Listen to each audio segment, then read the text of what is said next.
Hi everybody. So today we're going to be making arepas. I've got a couple examples of them for you here. And what they are is they're a bread made from corn flour.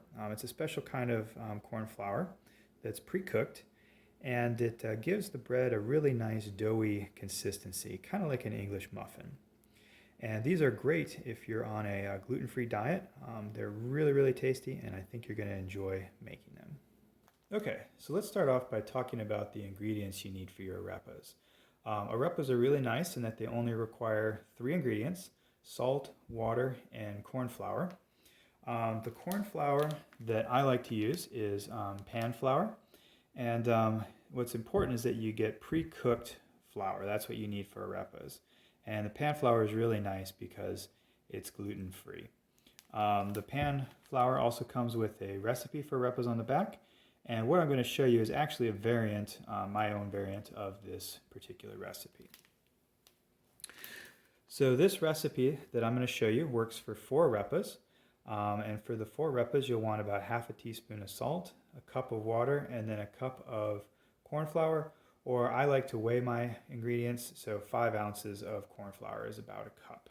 So now to make the arepa dough, what I've got is another mixing bowl here. And I'm going to add to that my warm water. The water being warm is nice because that'll help to hydrate the corn flour a little bit faster. Then to the water, I add the salt. And for this dough, I like to use my hands. I think that helps for a lot of reasons with this dough. And so we'll just mix that up to mix in the salt. Then we'll take the corn flour and we're going to add just a little bit at a time. And then using your hands, mix that together. And now one of the reasons for your hands is you'll see you get these lumps. So you want to kind of break those up as you're mixing the dough. So you're mixing it with your hands, you're feeling for those lumps, you're breaking those lumps up and just kind of mixing that in. Once you've got the corn flour mixed in, you don't feel any more lumps in there, add a little bit more. And mix that in some more. Again, feeling for the lumps as you go along to get a nice even mix. So that's feeling pretty good. And then we'll add in the rest of it. And your dough is going to feel fairly liquidy as you mix it. It's not going to really stick together real well, as you can see, kind of the consistency here. And what will happen is we're going to let this rest, and corn takes a little while to absorb moisture. So as we let this rest, it'll absorb more of that moisture, and it'll actually, the dough will stiffen up a little bit. So now that I've got the water kind of incorporated into the corn flour, I'm going to let that sit for 5 minutes. And let that corn flour absorb that water and stiffen the dough up, and then we'll come back and take a look at it after 5 minutes. Alright, so while we're waiting for the dough, I want to talk a little bit about the pan I use to fry the arepas. I really like these cast iron skillets for this, and what I'll do while I'm waiting for the dough is I'll go ahead and start to preheat it. So we'll turn this on to a low heat and let that kind of warm the pan. What we're shooting for is we'd like a surface temperature of about 350 degrees. And to get that temperature, I like these infrared thermometers. So you can take it and you can shine it on the pan. Let's see if I can get that in focus. And you can see what the temperature is on the surface of the pan. So we'll let that sit and preheat while the arepas, we're waiting on the arepa dough, and then we'll get back together. So we've let the dough sit now about 5 minutes, and if I start to work the dough, hopefully you can see that it's become a lot stiffer, it holds together a lot better, and is looking a lot more like a bread dough. So at this point you can knead it a little bit if you like. I don't find that to be all that particularly necessary. Once it sticks together and you can form it into a nice smooth ball, I find that that's good enough. So now that we've got our dough, let me bring in a plate. We're going to split it into 4 pieces. So I just take a table knife, works well, and cut that into 4 equal sized pieces, or roughly equal, doesn't have to be particularly precise. Roll them into a ball and just kind of pat them into a disc shape, sort of size of a hockey puck, something in that ballpark, about that thick.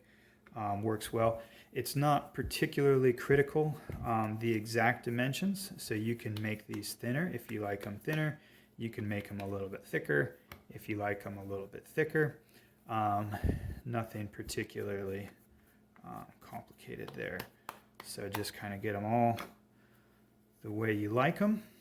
And again, our pan's heating up. What we're going to do is we're going to cook these on the cast iron pan first, and then we're going to bake them in the oven. So we've got those all formed, and let's go back to the stove and pop these on. So now we're back over at the stove here, and we can go ahead and check the temperature of the pan. 350, 360, something in that ballpark. It doesn't have to be super precise. You can see there's quite a bit of variation as you move it around the pan, but something in that ballpark tells us the pan's just about ready. And what I like to do as well at this point is start preheating the oven. So I'm going to heat it to 350 degrees Fahrenheit, start that preheating. And now we can add the arepas to the skillet here. So I don't use any oil to the skillet, just a dry skillet, and we'll add those to the skillet. And we're going to let those cook for about 5 minutes on one side. We'll then flip it, cook 5 minutes on the other side until they're nice and golden brown, and then we'll pop them in the oven to finish them off. Okay, so the arepas have been cooking for about 5 minutes here, so let's go ahead and flip them over. And you can see that they've got a nice golden color on the top there, which is exactly what we're going for. You don't want them to be pure white, but you don't want them to be burned and black either. So this is about what we're looking for. We're going to let them cook for another 5 minutes on the other side, and then we're going to put them in the oven. So now that they've been cooking for another 5 minutes on the other side, it's time to go ahead and add them to the oven. And we don't need to put them on any kind of pan or anything like that in the oven. Since they've been cooked on the skillet, they're nice and firm, and so they won't fall through.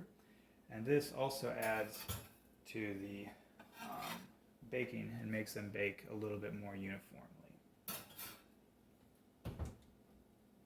So we'll leave them in the oven for about 15 minutes, and then when we pull them out, they'll be all done.